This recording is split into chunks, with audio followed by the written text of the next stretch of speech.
শুভ সন্ধ্যা। আমি প্রায় দীর্ঘদিন পরে আবার দীর্ঘদিন বলতে কয়েক মাস বছর দেড়েক হয়েছে আবার আপনাদের সামনে উপস্থিত হয়েছি। আসলে আজকের উপস্থিতিটা হচ্ছে দেশের এই ক্রান্তিকাল সময়ে আমরা এমন একটা পরিস্থিতির সৃষ্টি হয়েছিল, সেখান থেকে বর্তমানে একটা স্থিতিশীল অবস্থায় যাচ্ছে। আমি আজকে সকালে এই যে আমার মুরব্বীরা আমার সকালে আমার সঙ্গে কথা বলে আমাকে আহত করেছেন। কি ব্যাপার যে আমরা এবার ঝুলন যাত্রা এবার করব না। আমি না কেন, এটা আমাদের আজকে এত বছর ধরে এটা আমাদের একটা ধর্মীয় অনুষ্ঠান, এটা বন্ধ হবে কেন? ওনারা বললেন, এই যে নেতৃত্ব ওনারা আমাদের বললেন যে আমরা আমাদের মা বোনরা আমরা সবাই একটু বিধির সঞ্চার হচ্ছে যে আমরা এটা। তখনই আমি সকালে আজকে শুক্রবার বলছি যে জুম্মার নামাজ পড়েই আজকে শেষ না হওয়া পর্যন্ত এই কাজটুকু করব।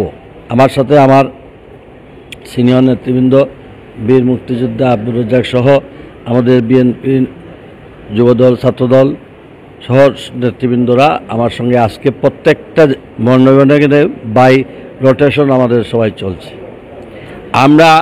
আমি সকালে এটা শোনার পরে আমি প্রশাসনের সঙ্গে আলোচনা করেছি। পুলিশ কমিশনার এবং জেলা বিভাগীয় কমিশনার জেলা প্রশাসন আমাকে আশ্বস্ত করেছেন যে এই অনুষ্ঠান যেন তারা করে। এই অনুষ্ঠানে আমরা সর্বাত্মকভাবে নিরাপত্তা নিশ্চিত করার জন্য আমাদের দেশপ্রেমিক সেনাবাহিনী এবং আমাদের পুলিশ আজকে থেকে 6টা স্টেশনে আমাদের পুলিশের কার্যক্রম শুরু হয়েছে। আগামী একদিনে আগামীকালকে বা পরের দিনে পুরোদমে পুজ হবে। তার সঙ্গে আমাদের দেশপ্রেমিক সেনাবাহিনী এর সঙ্গে আমরা আমাদের যারা আমাদেরকে একটা আলোর পথ দেখিয়েছে সেই ছাত্রছাত্রীরা এই যে বৈষম্য ছাত্র তারা এখনও রাস্তায় আছে, তারা ট্রাফিক সিস্টেম করতেছে। তারা বলছেন এই অনুষ্ঠানেও আমরা পাহারা বসাবো। আমরা এবং আমি আমাদের এই ওয়ার্ডের যারা আছেন তাদেরকে নির্দেশ দেওয়া হয়েছে আমাদের প্রত্যেকটা ইউনিট এবং আমি আপনাদের এই মিডিয়ার মাধ্যমে প্রত্যেকটি রাজনৈতিক দল সামাজিক সংগঠন সবাই যেন আমরা শুধু ধর্মীয় প্রতিষ্ঠান নয়, ধর্মীয় অনুষ্ঠান নয়, সব কিছুতে একটা স্বাভাবিক অবস্থা বিরাজ করে। কোনো অবস্থাতে যেন দুর্বৃত্তরা কোনো কিছু করতে না পারে। আপনারা শুনলে খুশি হবেন, যেমন অনেকেই আপনাদের সম্প্রদায়ে কাজ করেন, মাহাতে অনেকে কাজ করেন অনেকটাও। সেই মাহার যে কাপড় চোপড় লুট হয়েছিল, আমরা গত 3 দিনে শুধু ঘোষণা দিয়েছি যে বাইর করে দেওয়া, নতুবা এখন পর্যন্ত প্রায় 6 থেকে 6.5 ট্রাক মালামাল উদ্ধার হয়েছে, অমনে আনে দিয়ে গেছে। কাজে মানুষ এখন সচেতন। আমি অনুরোধ করব, আমাদের এই নগরী একটা ধর্মীয় সম্প্রীতি নগরী, এই নগরী রাজনৈতিক সম্প্রীতি নগরী। আমাদের এখানে কিন্তু দেখেন অন্যান্য জায়গায় যে এখানে যারা একটু মানুষের মনের মধ্যে খুব সৃষ্টি করছেন, শুধু ওনাদের বেলায় একটা কিছু ছোটোখাটো ঘটনা ঘটছে, বাকি সব তো স্বাভাবিক কোথাও। আর এই যে ধর্মীয় অনুষ্ঠানে আঘাত হবে বলে একটা প্রপাগান্ডা উড়াইছে, এটা একটা ভুয়া ভিত্তিহীন এবং এটা মানুষকে একটা একটা স্থবির করে দেওয়ার জন্য। আমি আপনাদেরকে আপনাদের সেবক হিসাবে আপনাদের সঙ্গে আমার একটা নিবিড় সম্পর্ক আজকে থেকে নয়, গোটা 20-25 বছর যাবৎ।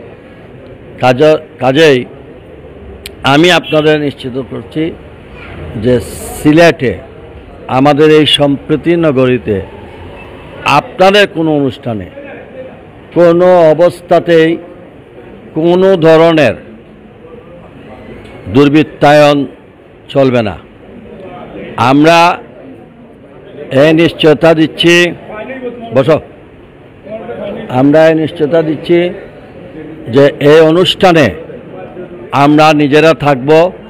এই অনুষ্ঠানে আমি সহ আমার এই নেতৃবৃন্দ আমরা সবাই উপস্থিত থাকব। আর এই এলাকার আশপাশে এই যে নেতারা যারা আছে, এই বসো, এই সামার টামাদেরা, এখানে যদি একটা কিছু হইব ফলে তাদের গর্দান যাবে। না না, এখানে আমাদের যারা আছেন ইনাদের মনে রাখতে হবে যে এই এলাকার ভিতরে যদি কিছু একটা ফুলের ইটাও পড়ে তাহলে ওনাদের উপর কিন্তু একদম মুসিবত হয়ে যাবে। আমার বিশ্বাস আমরা হিন্দু মুসলিম বৌদ্ধ খ্রিস্টান আমাদের এক ধর্মীয় সম্প্রীতি, এটা অতীতে যেভাবে ছিল সামনের দিনটা আরও। আপনারা এই ঘটনার পরে পরেই আমি কিন্তু আমার নেতৃবৃন্দকে নিয়ে ট্রাক দিয়ে বাইরে ছিলাম এবং দৌড়েও দিছি। বস্তি কলোনির কিছু আমাদের যে টুকাই টাকাই আছে, আমাদের স্থানীয় লোকজন যে কোনো সম্প্রদায়ের হোক, এদেরকে আমরা চিনি কে কোন এলাকার। কিন্তু এই সব ঘটনা দেখা যাচ্ছে যে এই শাড়িগুলা কালেকশন হচ্ছে, দেখা যাচ্ছে সব কলোনি থেকে আমরা কালেকশন করতেছি। তো কাজে এদের কোনো পরিচয় নাই, এটা কলোনি বেজ। এর জন্য প্রত্যেকটা এলাকায় কলোনি যারা সব না, যারা ড্রাগ এডিক্টেড আর যে কিশোর গ্যাং, এরা এই সব জিনিস করে। বাট আমার মনে হয় এখন আর সে সময়, গতকালকে থেকে আমরা কঠিন বার্তা দিয়েছি। আমাদের আমি এই পর্যন্ত সব কয়টি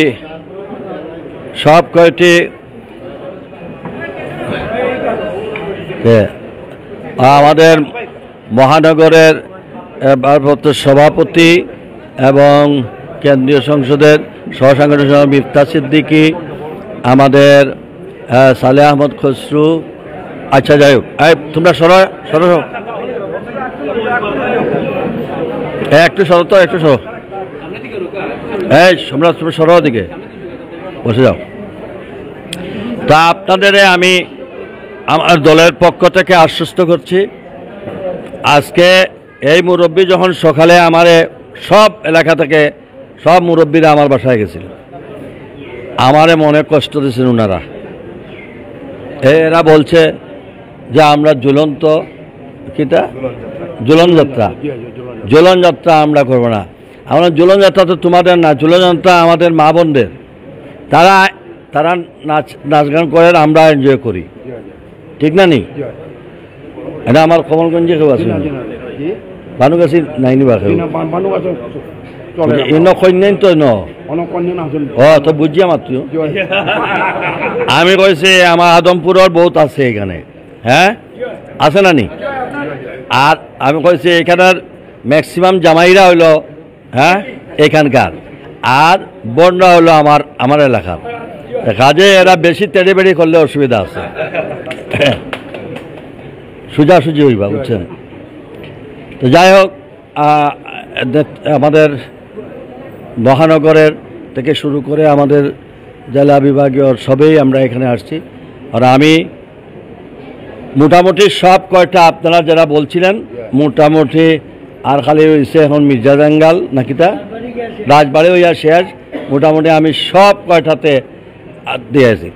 আমি অনুষ্ঠানে আসব, অনুষ্ঠান আপনারা করবেন তো, এবং অনুষ্ঠানে কিন্তু খালি মুখে যাব না, ঠিক আছে তো? ঠিক আছে, খালি মুখে যাব না, এখানে আমাদেরকে আসব। আর এই যে আমার ছোটো ছোটো সোনামণিরা, তারা যে সুন্দর ড্যান্স দেয়, আরে বাবা রে বাবা, ধন্যবাদ সবাই রে। হ্যাঁ হ্যাঁ, আমাদের